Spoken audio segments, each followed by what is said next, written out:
Ronaldinho. 2 years. That's all it took to ruin every highlight reel that came after it. 2004 to 2006, Barcelona and Ronaldinho wasn't playing the same sport as everyone else. Elastico passed one man, no look pass to another, still smiling the whole time because none of this was hard for him. Ballon d'Or in 2005, World Player of the Year twice, and a sombrero flick over Materazzi, a World Cup winner, that turned him into a human cone in real time. But here's the part nobody talks about. His prime didn't fade out, it got switched off. Injuries, a nightclub schedule busier than his training one. By 2008, gone from the top table.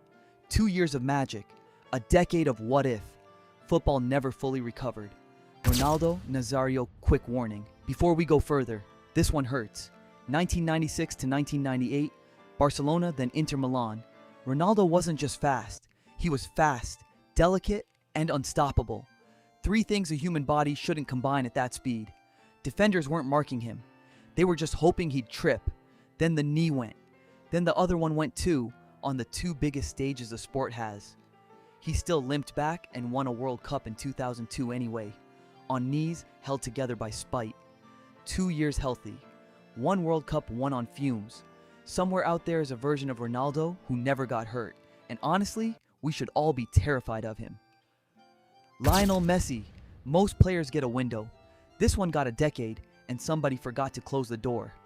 2008 through roughly 2019 at Barcelona. 2012.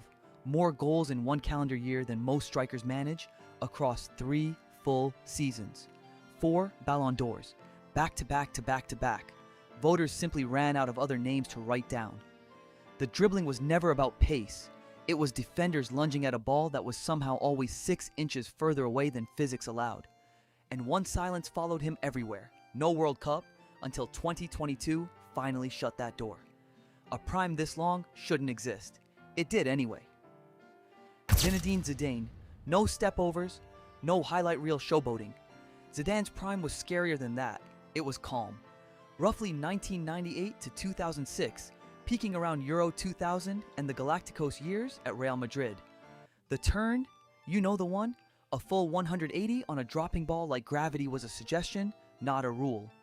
The volley in the 2002 Champions League final still gets shown in coaching sessions under the heading, How? So how does a story this composed end? With a headbutt in a World Cup final. Because even Zidane needed one final plot twist before the credits rolled. Genius and chaos. Same man. Football's still not sure which version to remember. Thierry Henry, Arsenal fans, brace. You already know this one still stings the opposition more than you.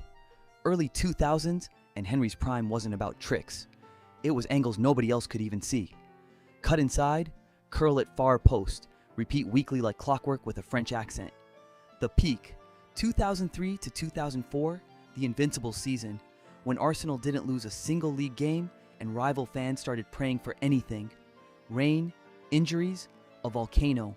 Golden boot after golden boot. Outside of the boot finishes that looked accidental the first time and deliberate by the 10th. Some players build to a peak you can see coming. Henry's just arrived one Tuesday and stayed for 4 years straight. Luka Modrić, tiny, skinny. Told as a kid he was too small for football. Somebody owes this man an apology.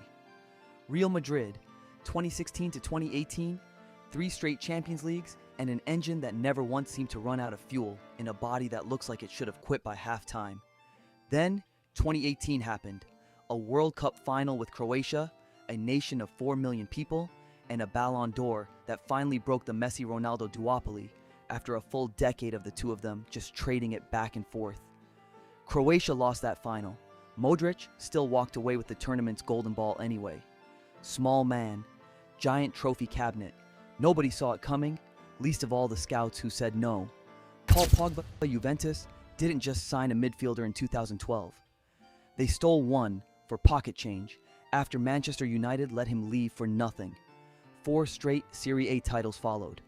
Then a world record transfer back to United, and years of, is he actually good arguments that somehow never settled anything. But 2018 shut everyone up, at least for one summer. A World Cup final, France 4, Croatia 2, and Pogba scoring the goal that put the game out of reach. Inconsistent at club level, borderline unplayable on the biggest night imaginable. Same player, different stakes. That's the whole Pogba story in one sentence, honestly. Paulo Dybala, La Joya, the jewel. Juventus fans weren't exaggerating, even if it sometimes felt like they were. 2015 to 2020, back-to-back Scudetti stacking up like it was nothing. 20-plus goals a season, and a celebration, the mask over the face that became more famous than some players' entire careers. Then Juventus moved on, and it looked like the story might just quietly end there. It didn't. Qatar, 2022, World Cup final, penalty shootout, the whole tournament on the line, and Dybala stepped up and buried his. Argentina lifted the trophy.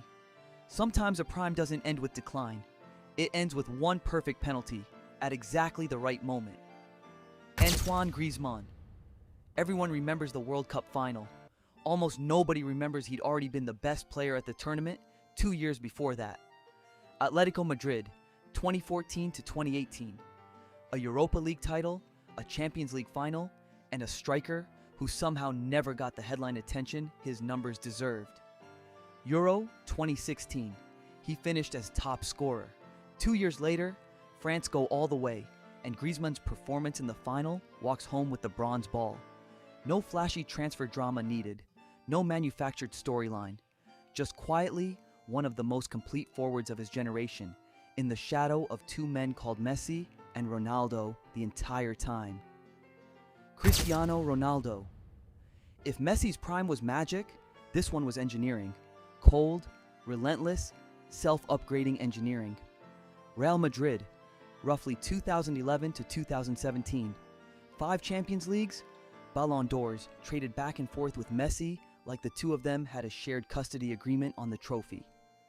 The header height alone deserves its own physics department. A man regularly out-jumping center backs, built like actual buildings. And behind the numbers, a mentality that never once said, "That's enough." The gym sessions, the diet, the refusal to be satisfied that turned a step-over happy winger into arguably the most complete scoring weapon the sport has built. Love him or can't stand him, pick one. Everyone did. You were watching either way. Kevin De Bruyne. Chelsea had this. Chelsea sold this. Chelsea has had to watch this ever since. From around 2019 at Manchester City, De Bruyne turned final ball into a weapon with actual menace behind it. Passes threading gaps that weren't supposed to exist. Assist numbers making traditional playmakers look like they were competing in a slower sport. Multiple Premier League titles. A Champions League.